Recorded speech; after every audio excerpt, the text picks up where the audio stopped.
1841 থেকে 1857 সালের মধ্যে ডাকাত দলের ত্রাস এক চরম আকার ধারণ করেছিল।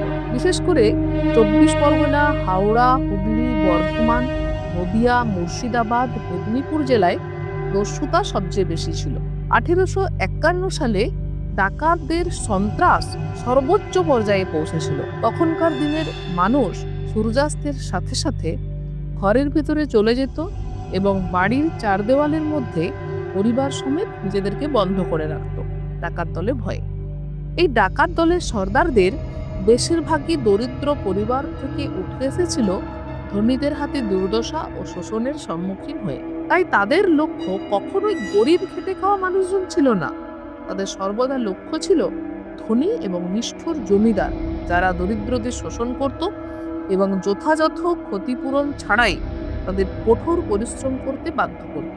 ইউরোপে নীল রঙের চাহিদার কারণে নীল চাষ বাণিজ্যিকভাবে আরো বেশি লাভজনক হয়ে ওঠে, আর তাই নীলকর সাহেবরা কৃষকদের তাদের নিজস্ব জমিতে খাদ্য ফসলের পরিবর্তে নীল চাষ করতে বাধ্য করত এবং তাদের আদেশ মানতে না চাইলে তাদের সম্পত্তি ধ্বংস করে দিত। এমনকি তারা অসহায় কৃষকদের কাছ থেকে জমি কেড়ে নিয়ে তাদের জমিতেই ঠিকা শ্রমিক হিসেবে কাজ করতে বাধ্য করত। আজ আমরা যে রঘু ডাকাতের কথা বলবো, তার বাবাও সেই নিপীড়িতদের মধ্যে একজন ছিলেন, যাকে নীলকর সাহেবরা পিটিয়ে হত্যা করেছিল। আশা করি আমাদের বলা গল্পগুলো আপনাদের ভালো লাগছে।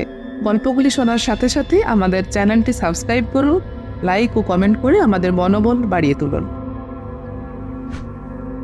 রঘুর তখন কিশোর বয়স।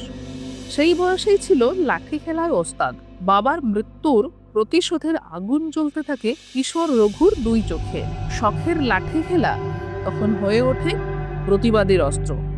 আক্রোশে থানায় আগুন লাগায়, নীলকুঠিতে লুটপাট করে, তারপর আশেপাশের সমবয়সীদের দলে টেনে তৈরি করে নিজের একটা বড় দল।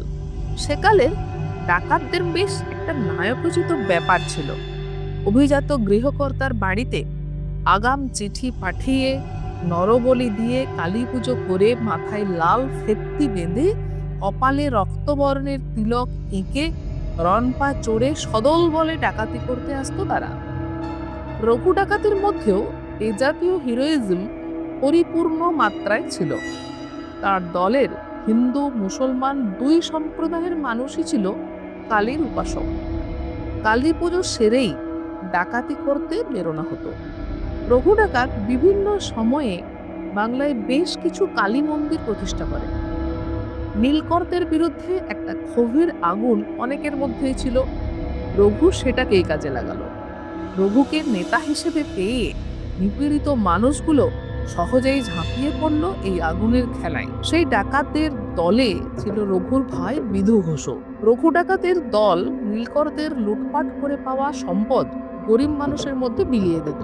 নীলকর সাহেবদের হত্যা করে দেহ গাছে ঝুলিয়ে দিত। রঘু ডাকাত অচিরেই হয়ে উঠল নীলকর সাহেবদের দাস এবং গরিব মানুষদের রবিনহুড। পরবর্তীকালে রঘু ডাকাত জমিদার, বড়লোক, সুদখোর মহাজন এদেরকেও আক্রমণ করতে শুরু করে। যতই দিন যেতে থাকে ততই রঘু ডাকাত গরিব মানুষদের মধ্যে জনপ্রিয় হতে থাকে। রঘু ডাকাত কোথায় থাকতো তা ঠিক করে কেউ জানতো না, ফলে তাকে ধরাও ছিল শক্ত। তবে নৈহাটি থানা, বারাসতের কদমগাছি থানা, হুগলি ও দক্ষিণ 24 পরগনার বিস্তীর্ণ এলাকা তার ডাকাতির মুক্তাঞ্চল ছিল।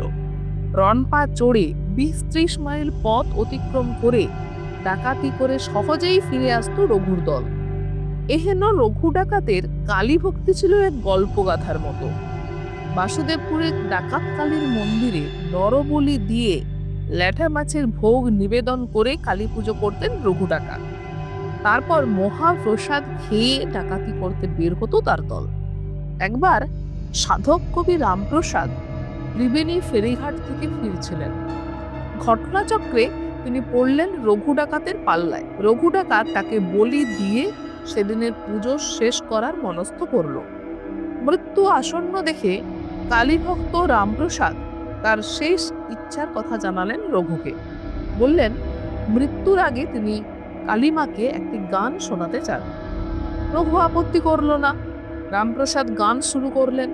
শোনা যায় এরপর নাকি হাঁড়ি কাঠে রঘু ডাকাত রামপ্রসাদের বদলে স্বয়ং মা কালীকে দেখতে পেয়েছিলেন। এই দৃশ্য দেখে রঘু নিজের ভুল বুঝতে পেরে মায়ের একনিষ্ঠ ভক্ত রামপ্রসাদকে বলি দেওয়া থেকে বিরত হন। বহু সেবা যত্ন করে রামপ্রসাদকে পরদিন বাড়ি পৌঁছে দেওয়ার বন্দোবস্ত করেন। লোকমুখে শোনা যায় কালী মায়ের আদেশে পরবর্তীকালে এই দুর্দণ্ড প্রতাপ রঘু ডাকাতও নাকি ডাকাতির পথ ছেড়ে মাতৃ উপাসনায় জীবন অতিবাহিত করত।